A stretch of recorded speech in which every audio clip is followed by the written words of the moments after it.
In today's video, I'm going to teach you how to crop video in CapCut PC. If you need to slice away distracting screen borders or narrow the frame to highlight one specific detail, this workflow will give you clean, precise results without guesswork. Begin with your project open and your clip visible on the timeline. Click once on the video clip in the timeline to make sure it's selected. You'll know it's active when it's highlighted. With the clip selected, look to the shortcut toolbar that sits directly above your tracks. Find the crop icon. It looks like a small square made of overlapping corner brackets, and click it. If you prefer shortcuts, you can press Alt+C on your keyboard to open the same tool. A dedicated cropping overlay window will appear on top of your viewer.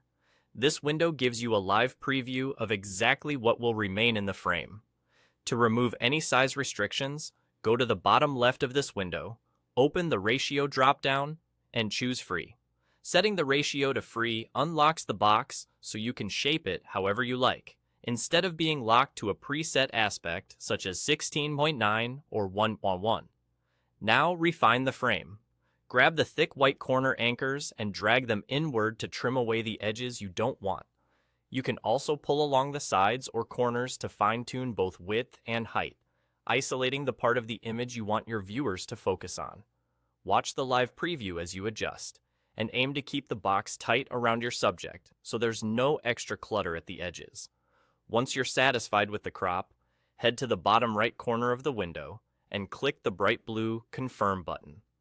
CapCut applies the crop instantly to the selected clip on your timeline. That's it. Precision edge cropping completed in just a few seconds. You're all set.